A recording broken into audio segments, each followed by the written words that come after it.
السلام علیکم جی۔ میرا سوال یہ ہے کہ آپ شرک کی بات کرتے ہیں آپ کی ویڈیوز میں، اکثر ٹاپکس میں آپ زیادہ شرک کے بارے میں آپ نے بات کی ہے۔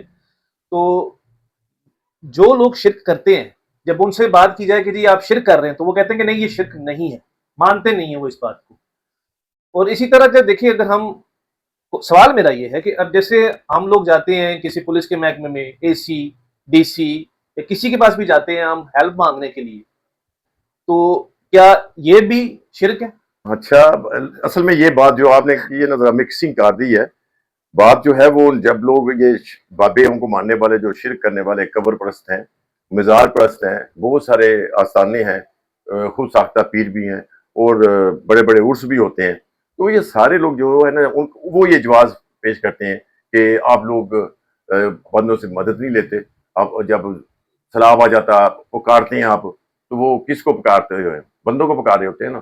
تو آپ اسی سینس میں کہہ رہے ہیں کہ بندے کو اگر کام پڑ جاتا ہے، وہ ڈپٹی کمشنر سے، ڈی پی او سے یا پولیس والے سے مدد لیتا ہے، گھر میں ڈاکہ پڑ گیا یا کچھ بھی ہو گیا۔ آج بات یہ ہے کہ یہ سب سے بڑی جو ہے نا گمراہی بھی ہے، اور تعلیم کی کمی ہے، علم کی کمی ہے۔ اور یہ جو تعویل بتاتے ہیں نا، یہ تعویل اس سے نہیں، کیونکہ ان کو اگر قرآن پڑھا ہوتا نا اپنی زبان میں، سمجھا ہوتا تو ان کو پتہ چل جاتا کہ یہ کیا چیز ہے۔ آپ اس کو نا آگے بعد میں کرتے ہیں، پہلے اس کو آپ نا ڈویژن کر دو۔ صحیح بات یہ ہے کہ آپ بیٹھے ہیں میرے پاس، بالکل زندہ ہیں الحمدللہ، اس کے بعد حاضر بھی ہیں آپ، جی بالکل، اور کسی چیز پہ اختیار ہے آپ کے پاس۔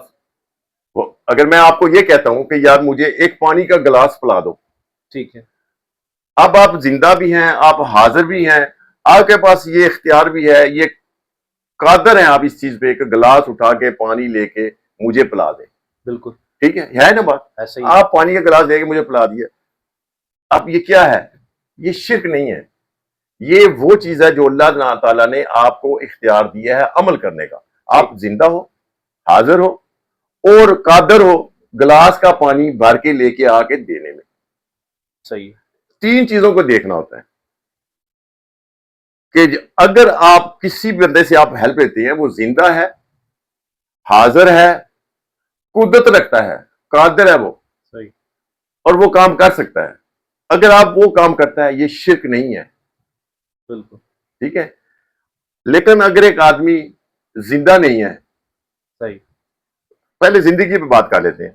ایک آدمی مطلب اب زندہ ہیں، حاضر بھی ہیں، جو قدرت آپ کے پاس ہے، میں آپ کو کہتا ہوں جو قدرت آپ کے پاس نہیں ہے اس کے بارے میں اگر میں بات کرتا ہوں کہ یار ایسا کرے مجھے کوئی آپ اولاد دے دیں، یہ آپ کے اختیار میں نہیں ہے، یہ آپ کی قدرت میں ہے نہیں، مجھے مطلب ایک بچہ اور چاہیے تو مجھے کوئی بچہ، یہ کیسے ہے؟ یا میں یہ کہوں کہ میری کوئی مشکل ایسی ہے تم اس کو حل کروا دو، جو آپ کی قدرت میں نہیں ہے۔ نہیں، اگر وہ میں کرتا ہوں، آپ زندہ بھی ہو، حاضر بھی ہو، لیکن آپ اس پہ قدرت نہیں رکھتے۔ بالکل ہر وہ شخص، خواہ وہ ڈپٹی کمشنر ہے، اسسٹنٹ کمشنر ہے، ڈی پی او ہے، یا وہ عام آدمی ہے، یا وہ مولوی ہے، یا وہ مفتی ہے، جس چیز پہ وہ قدرت نہیں رکھتا نا، اس سے وہ چیز مانگنا وہ شرک ہے، وہ صرف اللہ کے پاس ہے۔ میں اس سے کیا مولوی کو کہتا ہوں، شرک کو کہتا ہوں کہ جناب مجھے ایسا کریں، میرے جو ہے نا کچھ مسائل ہیں، آپ ایسا کریں میرا گھر جو ہے اٹھا کے یہاں پہ لے آئیں، یہ آپ کی قدرت ہے آپ کے پاس؟ میں آپ کو یہ کہوں کہ جناب میرے بچے جو ہیں وہ فلاں شہر میں، آپ یہاں لے آئیں ابھی اسی وقت۔ میں آپ کو یہ کہوں کہ یار فلاں بندہ مر گیا، اسے زندہ کر دو، ٹھیک ہے؟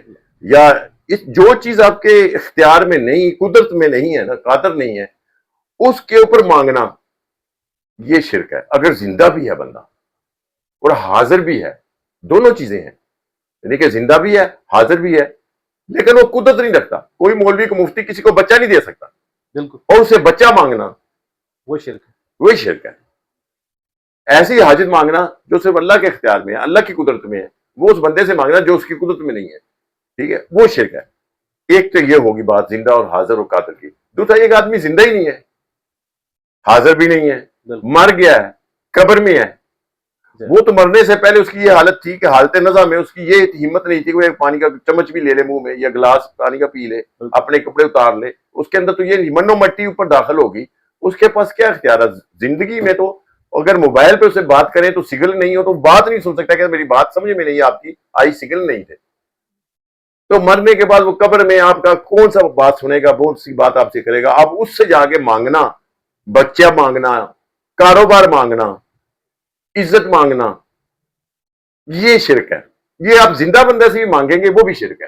جو آپ کے پاس زندہ ہے، حاضر ہے، اس سے بھی آپ کہتے ہیں، ٹھیک ہے، وہ بھی شرک ہے. اب اس کی تفصیل تھوڑی سی میں اس طرح سے بتا دیتا ہوں. جیسے ایک حقوق اللہ ہے نا، ایک حقوق العباد ہے. اب حقوق اللہ کیسے ادا ہوتے ہیں؟ ایک عمل کے ذریعے ہوتے ہیں نا. بالکل آپ وضو کرتے ہو، نماز پڑھنے جاتے ہو، مسجد میں جاتے ہو، چل کے جاتے ہو نا، جی وہاں پہ پھر وہ سارے عمل کرتے ہو، جس سے 4 رکھتے ہیں، 2 رکھتے ہیں، 3 رکھتے ہیں، پڑھتے ہیں. ہوگا آپ کی حرکات و سکنات جو بھی آپ کے پاس اختیار ہے اس کو استعمال کرتے ہو نا. بالکل تو یہ اللہ کے عبادات میں شامل ہو گیا. اسی طرح معاملات ہیں جسے ہم حقوق العباد کہتے ہیں. بات کہتے معاملات میں اگر آپ نے کسی کو سڑک کراس کرانا ہے، کسی ایسے اندھے آدمی کو یا لنگڑے آدمی کو جس میں نہیں ہے، تو آپ نے اس کی مدد کر دی ہے، تو وہ جو معاملات کا حصہ ہے. اس میں اللہ تعالیٰ نے قرآن میں بھی کہا ہے نا کہ بالوالدین احسانا وذی القربی والیتامی والمساکین وابن السبیل وقولوا للناس حسنا، کہ لوگوں کے ساتھ معاملات اپنے اچھے رکھو. پھر ساری چیزیں بتائی گئی ہیں نا. بالکل تو اس طرح سے جو ہے دنیا میں آپ یہ معاملات ایک دوسرے کے کام آتے ہیں. یہ دنیا جو ہے اسباب کے ساتھ جڑی ہوئی ہے، ایفرٹ کے ساتھ ہے.